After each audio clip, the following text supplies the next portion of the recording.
Middle ഈസ്റ്റിനെ വീണ്ടും ഒരു സമ്പൂർണ്ണ യുദ്ധത്തിന്റെ വക്കിൽ എത്തിച്ചുകൊണ്ട് യമനിലെ ഇറാൻ അനുകൂല ഹൂതി വിമതർ ഗൾഫ് രാജ്യങ്ങൾക്ക് നേരെ കടുത്ത മുന്നറിയിപ്പുമായി രംഗത്തെത്തിയിരിക്കുകയാണ്. തങ്ങളുടെ മണ്ണിലുള്ള അമേരിക്കൻ സൈനിക താവളങ്ങൾ ഇറാനെതിരെ ആക്രമണം നടത്താൻ ഉപയോഗിക്കാൻ അനുവദിച്ചാൽ വൻ പ്രത്യാഘാതങ്ങൾ നേരിടേണ്ടി വരുമെന്നാണ് ഹൂതികളുടെ ഭീഷണി. ഈ പ്രസ്താവന പുറത്തു വന്നതോടെ പശ്ചിമേഷ്യയിലെ നയതന്ത്ര സൈനിക സമവാക്യങ്ങൾ കൂടുതൽ വഷളായിരിക്കുകയാണ്.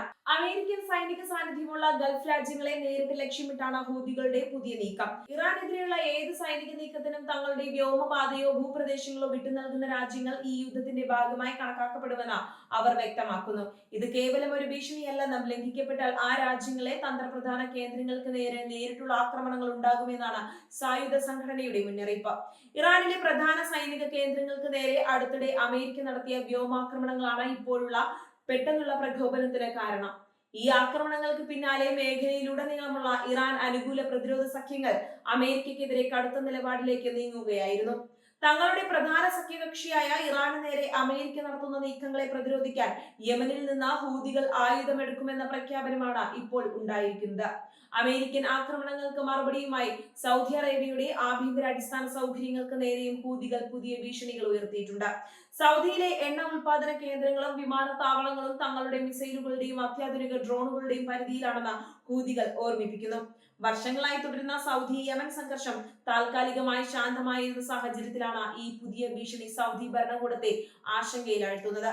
ഗൾഫ് മേഖലയിലെ മിക്ക പ്രമുഖ രാജ്യങ്ങളിലും അമേരിക്കയ്ക്ക് വലിയ തോതിൽ സൈനിക താവളങ്ങളുണ്ട് എന്നത് ഈ പ്രതിസന്ധിയുടെ ആഴം കൂട്ടുന്നു.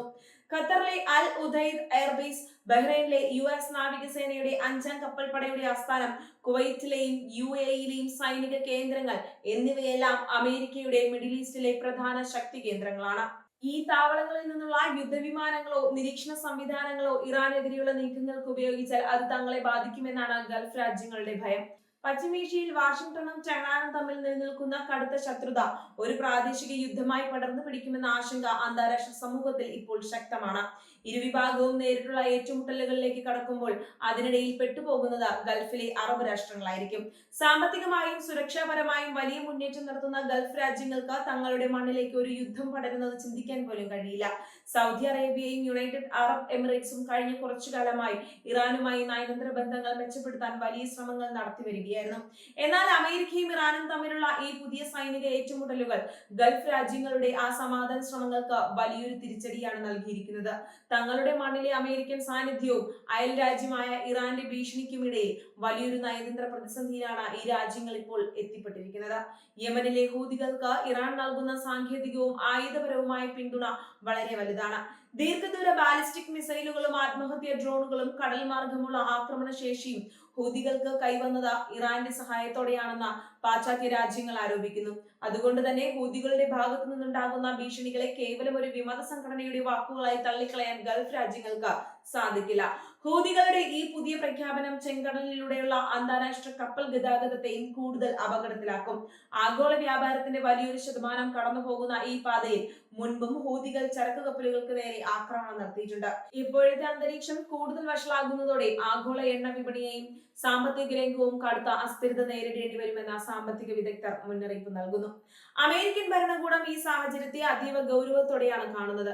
തങ്ങളുടെ സഖ്യകക്ഷികളായ ഗൾഫ് രാജ്യങ്ങളുടെ സുരക്ഷ ഉറപ്പാക്കാൻ അമേരിക്ക പ്രതിജ്ഞാബദ്ധമാണെന്ന് വാഷിംഗ്ടൺ ആവർത്തിച്ച് വ്യക്തമാക്കുന്നുണ്ട്. ഹൂതികളുടെയോ ഇറാന്റെയോ ഭാഗത്തു നിന്ന് ഗൾഫ് രാജ്യങ്ങൾക്ക് നേരെ എന്തെങ്കിലും തരത്തിലുള്ള സൈനിക നീക്കമുണ്ടായാൽ അതിശക്തമായ തിരിച്ചടി നൽകാനാണ് അമേരിക്കൻ സൈന്യത്തിന്റെ തീരുമാനം. എന്നാൽ അമേരിക്കയുടെ ഈ ഉറപ്പുകൾ അറബ് രാഷ്ട്രങ്ങൾക്ക് പൂർണ്ണമായ ആശ്വാസം നൽകുന്നില്ല. കാരണം ഒരു യുദ്ധമുണ്ടായാൽ തങ്ങളുടെ നഗരങ്ങളും സാമ്പത്തിക കേന്ദ്രങ്ങളുമായിരിക്കും തകരുക എന്ന് അവർക്കറിയാം. അതുകൊണ്ട് തന്നെ ഇറാനെതിരെയുള്ള ആക്രമണങ്ങൾക്കായി തങ്ങളുടെ മണ്ണ് ഉപയോഗിക്കാൻ അമേരിക്കയ്ക്ക് അനുവാദം നൽകുന്ന കാര്യത്തിൽ ഗൾഫ് രാജ്യങ്ങൾ കടുത്ത നിയന്ത്രണങ്ങൾ ഏർപ്പെടുത്താൻ സാധ്യതയുണ്ടെന്നാണ് രാഷ്ട്രീയ നിരീക്ഷകർ വിലയിരുത്തുന്നത്. ഇറാന്റെ ഔദ്യോഗിക വൃത്തങ്ങൾ ഹൂതികളുടെ ഈ പ്രസ്താവനയോട് നേരിട്ട് പ്രതികരിച്ചിട്ടില്ലെങ്കിലും തങ്ങളെ ആക്രമിക്കാൻ ശ്രമിക്കുന്ന ആരെയും വെറുതെ വിടില്ലെന്ന നിലപാടിലാണ് ടെഹ്റാൻ. തങ്ങൾക്ക് നേരെ അമേരിക്ക നടത്തുന്ന ആക്രമണങ്ങൾക്ക് പകരമായി മേഖലയിലെ അമേരിക്കൻ താവളങ്ങളെ ലക്ഷ്യമിടാൻ തങ്ങളുടെ സഖ്യകക്ഷികൾക്ക് ഇറാൻ പച്ചക്കൊടി കാണിച്ചിട്ടുണ്ടാകുമെന്നാണ് കരുതപ്പെടുന്നത്.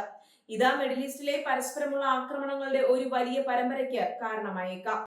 അന്താരാഷ്ട്ര തലത്തിൽ ഐക്യരാഷ്ട്രസഭ ഉൾപ്പെടെയുള്ള സംഘടനകൾ യമനിലെയും പശ്ചിമേഷ്യയിലെയും സമാധാന അന്തരീക്ഷം തകരുന്നതിൽ കടുത്ത ആശങ്ക രേഖപ്പെടുത്തിയിട്ടുണ്ട്.